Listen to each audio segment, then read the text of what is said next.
تو چلیں اس کہانی کی گہرائی میں اترتے ہیں۔ آج ہم جس واقعے پر بات کرنے والے ہیں نا، وہ شروع تو ایک عام سے اکھاڑے کی تاریخ سے ہوتا ہے، لیکن دیکھتے ہی دیکھتے ایک ایسے خوفناک اور پراسرار راز میں بدل جاتا ہے کہ انسان دنگ رہ جائے۔ مطلب یہ کوئی عام سپورٹس کا تجزیہ نہیں ہے، یہ ایک ایسی داستان ہے جہاں حقیقت اور مافوق الفطرت دنیا کی سرحدیں بالکل دھندلا جاتی ہیں۔ ہم ایک ایسے اکھاڑے کی بات کر رہے ہیں جہاں پسینے اور مٹی کی مہک کے ساتھ ایک اندیکھی موجودگی کا احساس بستا ہے۔ تو آئیے دیکھتے ہیں کہ آخر یہ راز ہے کیا۔ 40 سال بغیر کسی شکست کے گجرانوالا کا وہ ریکارڈ جو کبھی ٹوٹ نہ سکا۔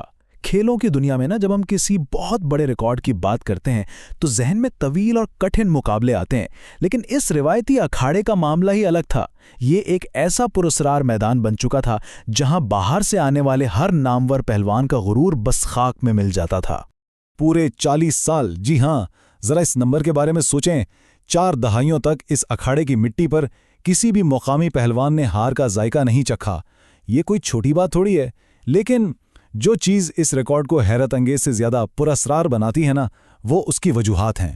کوئی بھی ریکارڈ صرف قسمت کے سہارے اتنا طویل عرصہ نہیں چل سکتا، اور یہاں جو ہو رہا تھا وہ تو عام جسمانی طاقت اور مہارت سے کوسوں دور تھا۔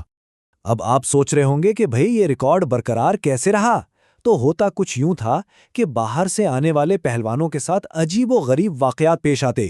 وہ یا تو اچانک زخمی ہو کر دستبردار ہو جاتے، یا میدان میں اترتے ہی بغیر لڑے ہار مان لیتے۔ اور سب سے خوفناک بات کیا تھی؟ وہ یہ کہ کسی نے بھی کبھی اس کی کوئی وجہ نہیں بتائی۔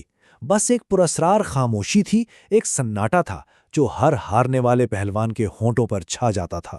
صحافی کی تفتیش اور سچ کی تلاش۔ اب ظاہر ہے جب اس طرح کے پراسرار واقعات اتنے بڑھ گئے تو ایک سپورٹس جرنلسٹ نے سوچا کہ اس ناقابل یقین ریکارڈ کی کوئی تو منطقی وجہ ہوگی۔ وہ کسی بھوت کو نہیں ڈھونڈ رہا تھا، وہ تو بس اس ناممکن سے لگنے والے ریکارڈ کے پیچھے چھپی سائنسی اور زمینی وجوہات جاننا چاہتا تھا۔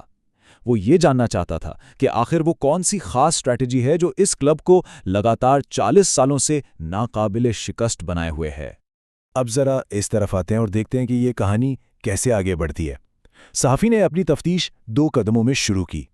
پہلا سٹیپ، اس 40 سالہ ریکارڈ کے تمام شواہد کا بغور جائزہ لینا، اور پھر دوسرا سٹیپ، اس کلب کے بانی پہلوان کے بارے میں معلومات اکٹھی کرنا۔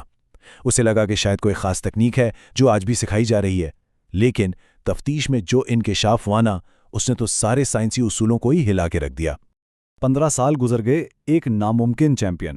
یہاں سے تفتیش کا رخ ایک ایسے سچ کی طرف مڑتا ہے جو سچ مچ آپ کے رونگٹے کھڑے کر دے گا۔ اکھاڑے کی وہ جگہ جہاں دن میں پہلوانوں کا پسینہ بہتا تھا، دراصل ایک ایسا راز چھپائے ہوئے تھی جس سے وقت بھی نہیں مٹا سکا تھا۔ صحافی کو کوئی عام حقیقت نہیں ملی، بلکہ ایک ایسا سچ ملا جو انسانی سمجھ سے بالکل باہر تھا۔ 15 سال صحافی پر یہ خوفناک انکشاف ہوا کہ وہ بانی پہلوان جو اس بے داغ ریکارڈ کو قائم رکھے ہوئے تھا، وہ تو پچھلے 15 سال سے اس دنیا میں تھا ہی نہیں۔ مطلب 40 سال کے اس ناقابل شکست ریکارڈ میں سے آخری 15 سال اکھاڑے کی مٹی پر کوئی زندہ انسان مقابلہ کر ہی نہیں رہا تھا۔ ایک ایسا پہلوان جو کب کا انتقال کر چکا تھا، وہی اس اکھاڑے میں آنے والے ہر مخالف کو شکست دے رہا تھا۔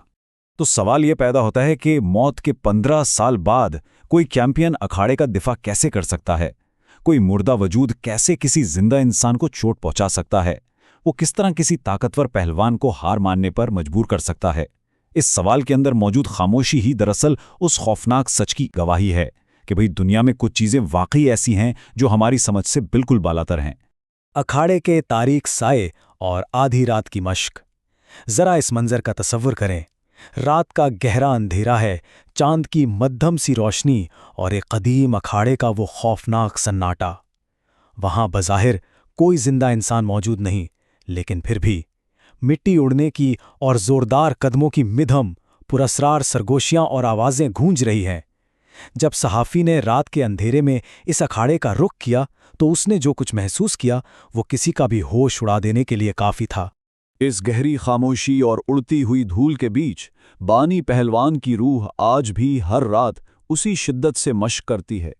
مٹی پر ابھرتے وہ اندیکھے قدموں کے نشانات اور فضا میں پھیلی ہوئی وہ پراسرار سی ٹھنڈک، یہ سب بتا رہے تھے کہ اس کا وجود اب جسمانی نہیں رہا، روحانی ہو چکا ہے۔ مگر اکھاڑے سے اس کا رشتہ کبھی نہیں ٹوٹا۔ وہ رات کی تاریکی میں بھی اپنی اسی مٹی سے جڑا ہوا تھا۔